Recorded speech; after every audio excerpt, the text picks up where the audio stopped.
Rigveda. Eh oui. Bonjour à tous, salut dans le je viens de tirer au sort un mandala, un hymne du 7e mandala, c'est l'hymne 63.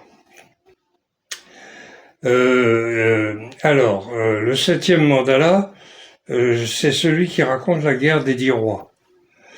Et c'est les vainqueurs qui le racontent, hein, c'est Vashista, qui était donc le rishi, le Purohita du roi Sudasa, le roi des Bharata.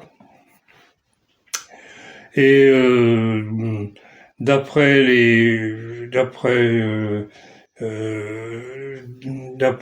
ceux qui ont cherché à essayer de dater quand a eu lieu cette guerre des 10 rois, c'est pas pendant la période pacifique, c'est soit avant, soit après. Mais si c'est après le Rig Veda, donc c'est forcément avant. Et la période pacifique a démarré il y a 5500 ans. Donc on peut dire que ça se passe entre 5500 et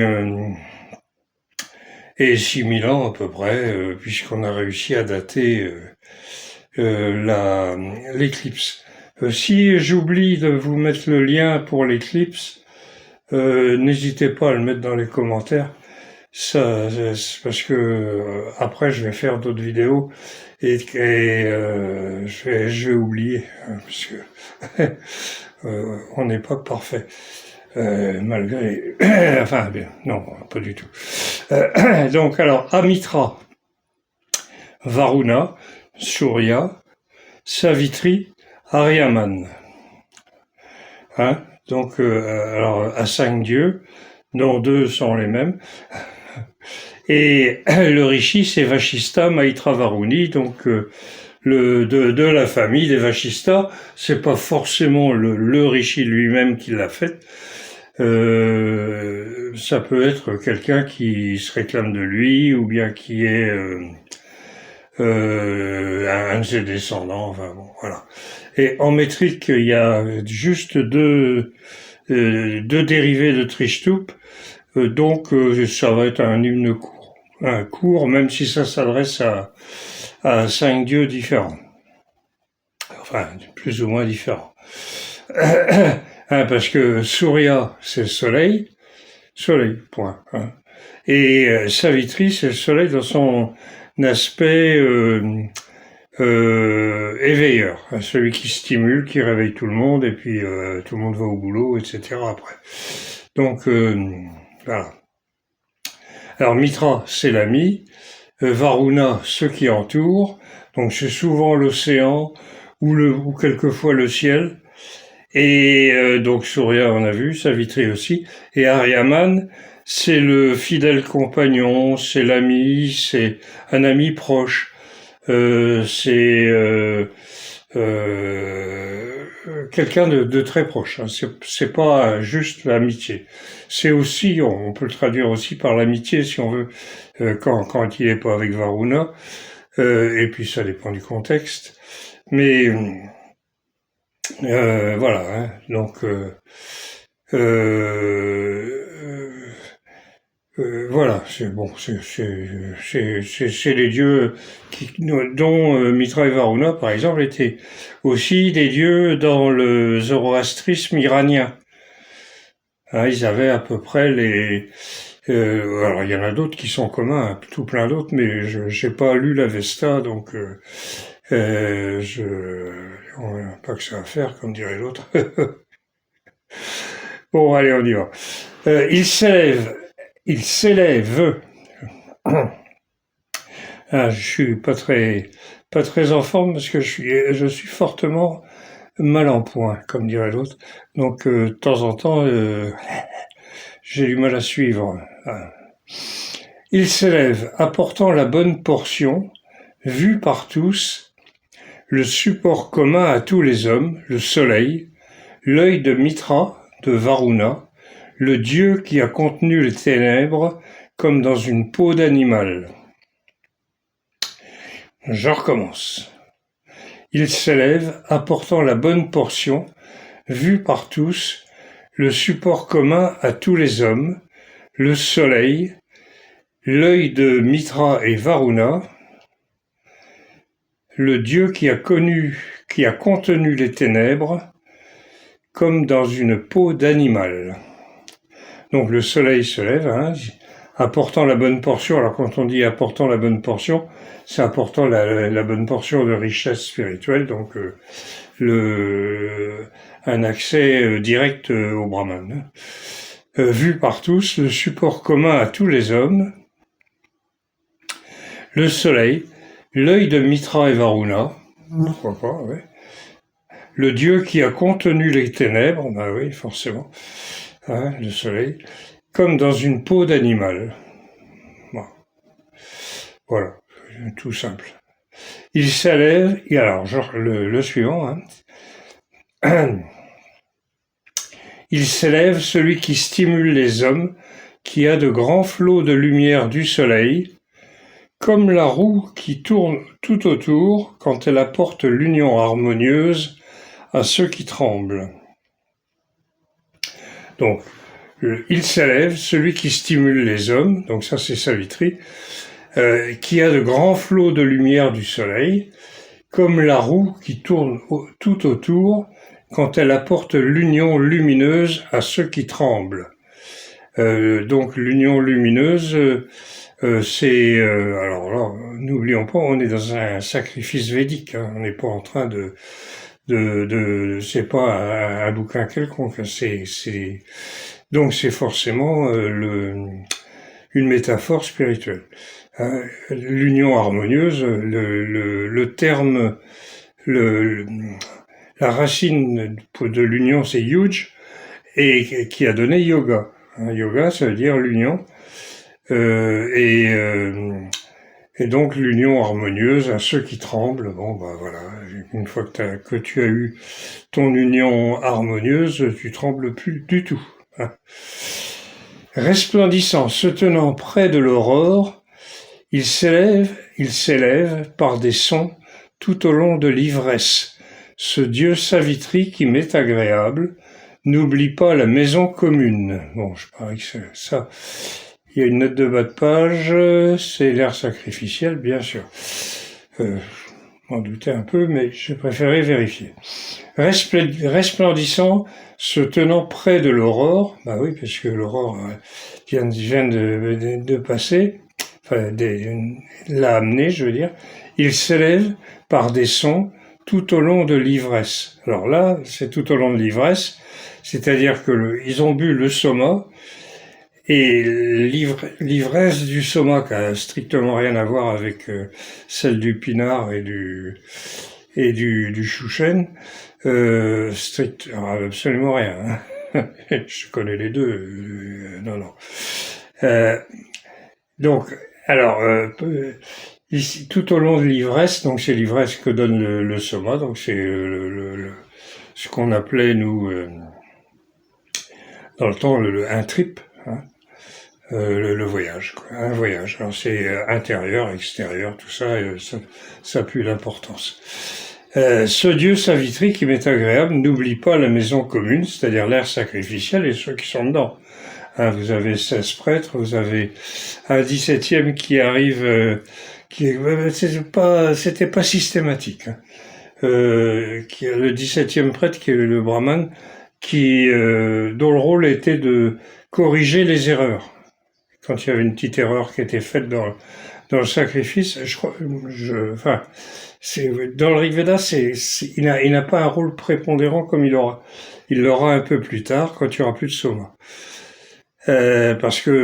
Tout simplement parce que qu'il y ait une petite erreur ou pas, l'essentiel c'est ce que vous obtenez avec l'illumination, avec le soma.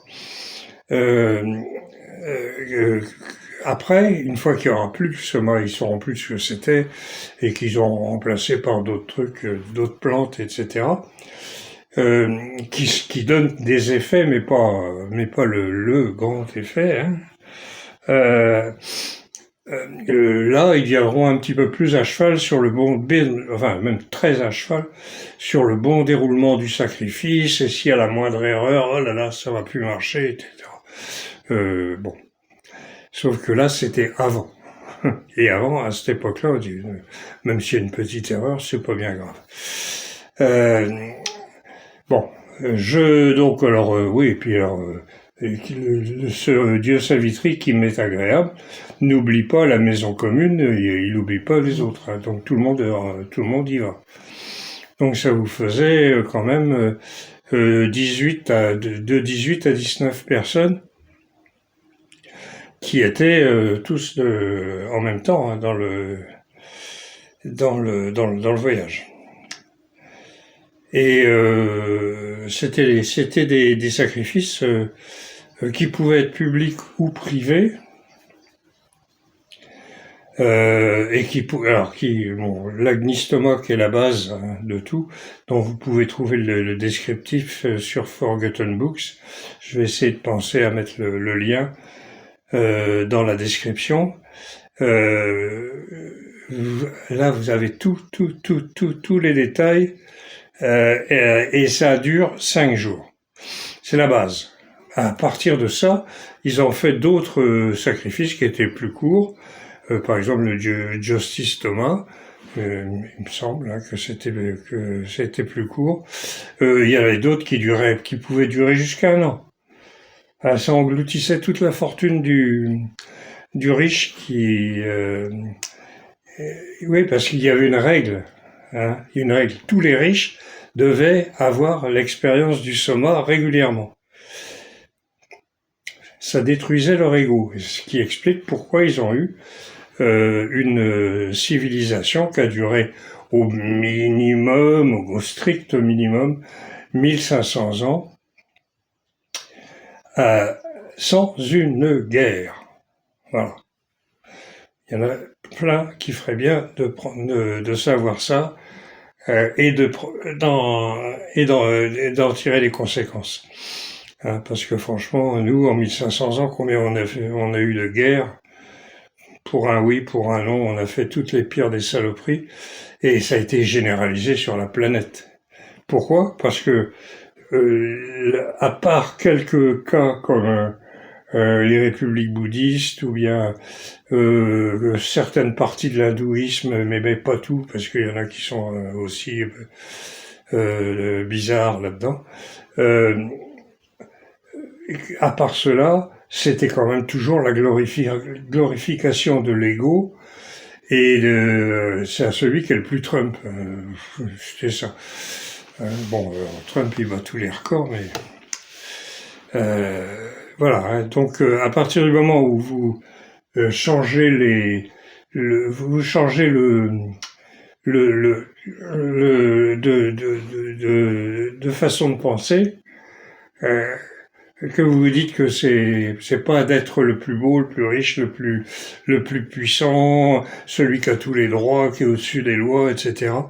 Non, c'est pas forcément celui-là qui a raison, et que vous dites en fait c'est plutôt l'inverse qui profite à tout le monde. Et ben vous avez une civilisation totalement différente. Voilà.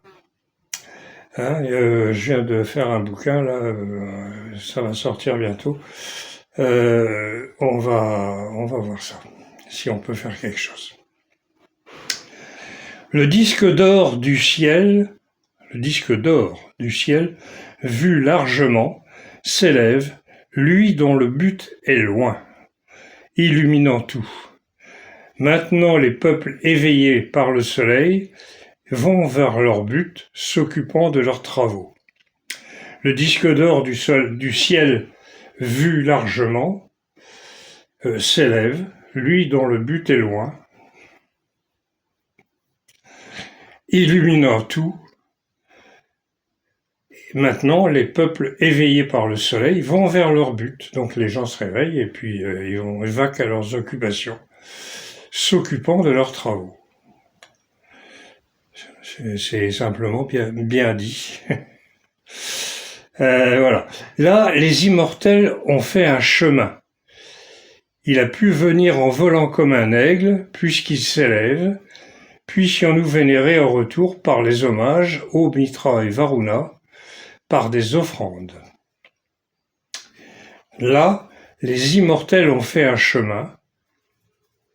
Il a pu venir en volant comme un aigle, puisqu'il s'élève,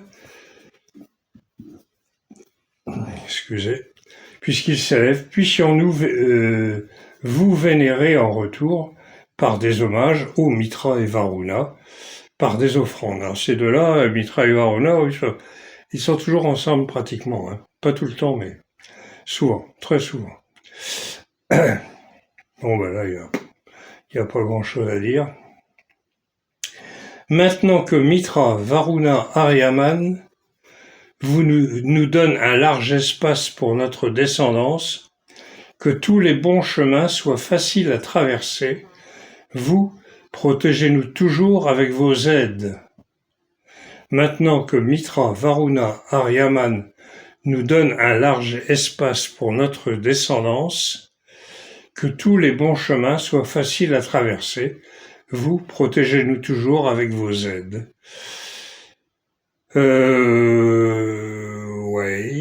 Bon, alors, c'est peut-être à interpréter au premier degré, mais c'est certainement à interpréter avec un sens spirituel. Vous donne un large espace pour notre descendance, nous donne un large espace pour notre descendance. La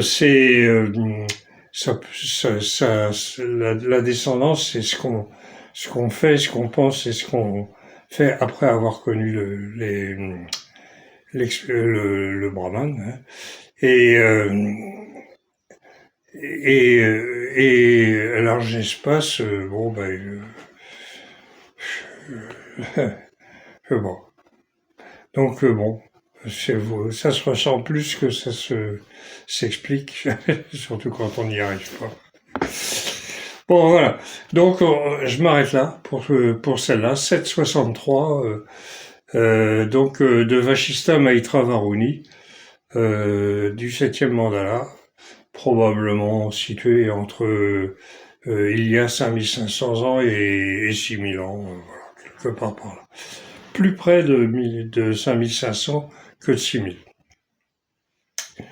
Selon mon interprétation, mais je suis pas le seul à penser ça, donc c'est pas impossible. Voilà. Bon, voilà. Alors, Kenavo, et puis la prochaine.